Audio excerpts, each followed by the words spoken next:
L'abandon à la providence divine du Père Jean-Pierre de Caussade de la Compagnie de Jésus, chapitre 8, suite.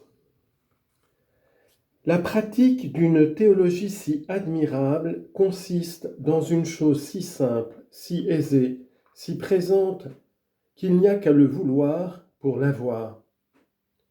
Ce dégagement, cet amour si pur, si universel, consiste en activité, en passivité, en ce que l'âme doit faire avec la grâce et ce que la grâce doit opérer en elle, sans exiger autre chose qu'abandon et consentement passif, c'est-à-dire tout ce que Dieu veut faire lui-même, et que la théologie mystique explique par une infinité de subtiles conceptions qu'il est souvent meilleur à l'âme de ne point savoir, puisque la pratique n'exige que pur oubli et abandon.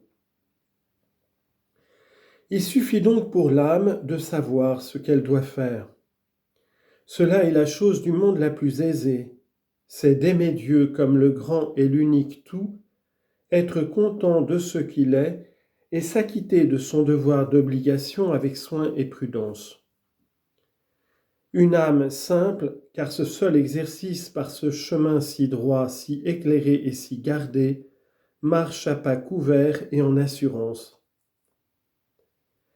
Et tout l'admirable expliqué par la théologie mystique, qui consiste en croix et faveurs intérieures et extérieures, est opéré à l'insu de l'âme par la volonté de Dieu qui, pendant qu'elle ne pense qu'à aimer et obéir, fecit mirabilia magna solus, lui seul a fait des merveilles. Psaume 136, verset 4. Fait tout cela, et le fait par des moyens qui sont tels que plus l'âme s'abandonne, s'abstrait et se sépare de tout ce qui se passe en elle, plus cet ouvrage se perfectionne. Tandis que ces réflexions, ces recherches, ces industries ne pourraient que s'opposer à la manière d'agir de Dieu dans laquelle est tout son bien, car il la sanctifie, purifie, la dirige, l'éclaire, l'élève, l'étend, la rend utile aux autres, la rend apostolique par des façons et des moyens où la réflexion ne fait voir sensiblement que le contraire. Dans le moment présent, tout est de nature à tirer l'âme de son sentier d'amour et d'obéissance simple.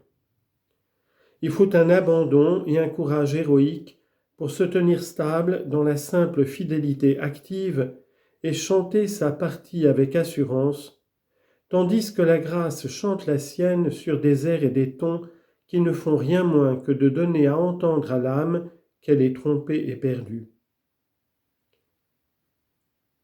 Elle n'entend à ses oreilles que cela.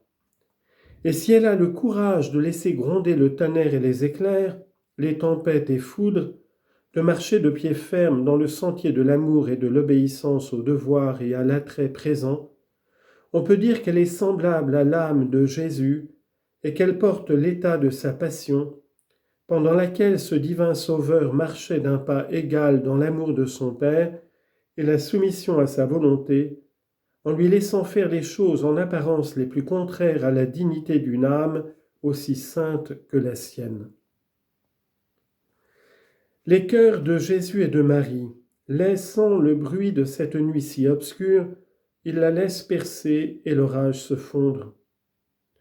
Un déluge de choses, selon leur apparence, tout opposées au dessein de Dieu et à ses ordres, abîme les facultés de Jésus et de Marie, et par la pointe du cœur, ils marchent sans s'ébranler dans le sentier de l'amour et de l'obéissance. Ils fixent uniquement les yeux sur ce qu'ils ont à faire et laissent faire à Dieu ce qui les regarde.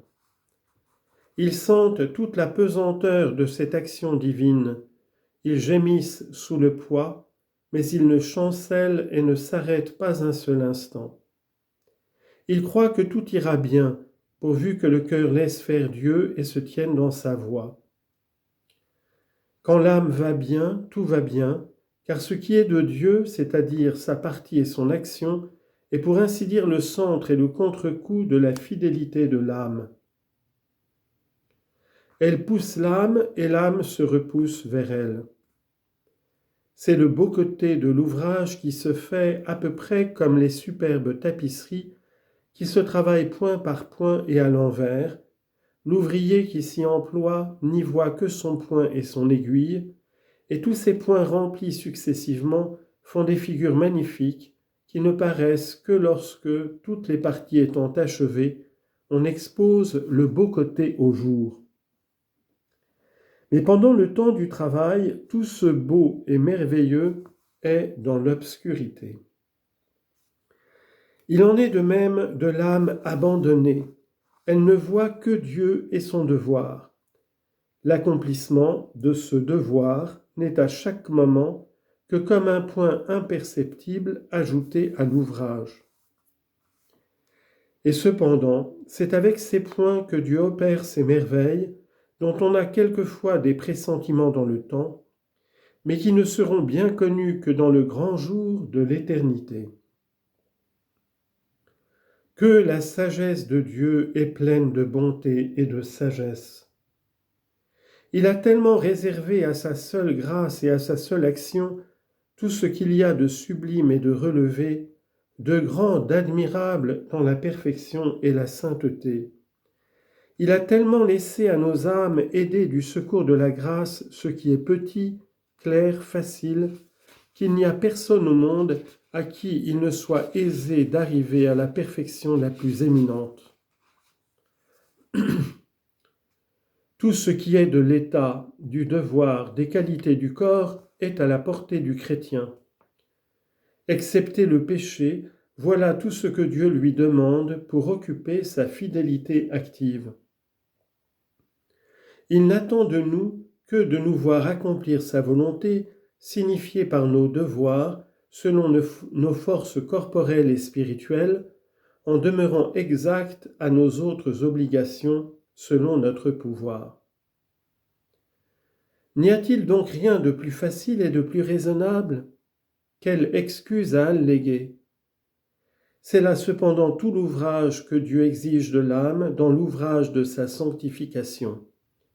Il l'exige des grands et petits, des forts, des infirmes, en un mot de tous, en tout temps et tout lieu. Il est donc vrai qu'il ne demande de notre part que l'aisé et le facile, puisqu'il suffit de posséder ce fond si simple pour arriver à une éminente sainteté. Mais qu'est-ce donc que ce devoir qui de notre part fait toute l'essence de notre perfection? Il y en a de deux sortes. Un devoir général que Dieu impose à tous les hommes et des devoirs particuliers qu'il prescrit à chacun, par lesquels il engage chaque homme dans les différentes conditions et par conséquent à y remplir les devoirs prescrits par les commandements de Dieu qui nous obligent à son amour, qui nous portent au conseil, autant qu'ils peuvent devenir l'objet des attraits de sa grâce. Ce qu'il demande de chacun, ce n'est que suivant la capacité reçue, ce qui prouve son équité.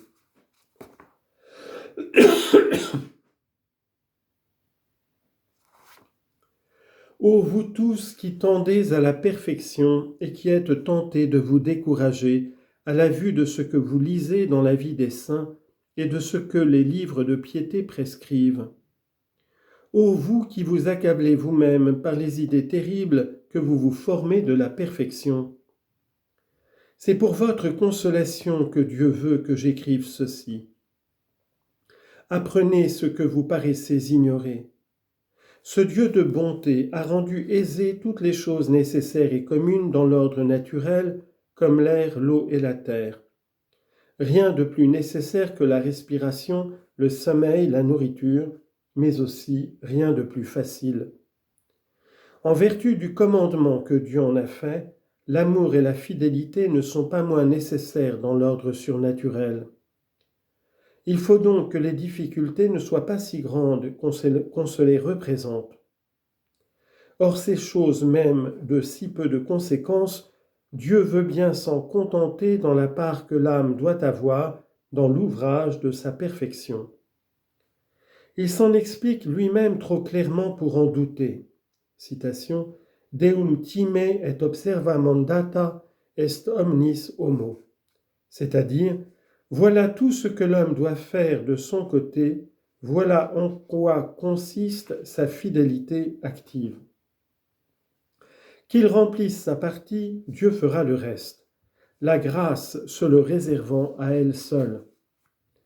Les merveilles qu'elle opérera passent toute l'intelligence de l'homme. Car ni l'oreille n'a entendu, ni l'œil n'a vu, ni le cœur n'a senti ce que Dieu conçoit dans son idée. Confère 1 Corinthiens chapitre 2 verset 9.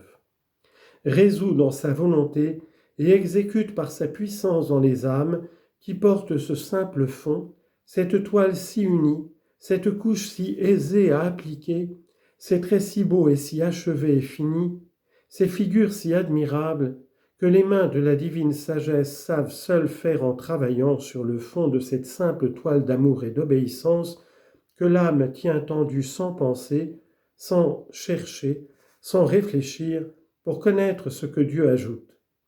Car elle se fie à lui, elle s'abandonne, et tout occupée de son devoir, elle ne pense ni à elle, ni à ce qui lui est nécessaire, ni aux moyens de se le procurer.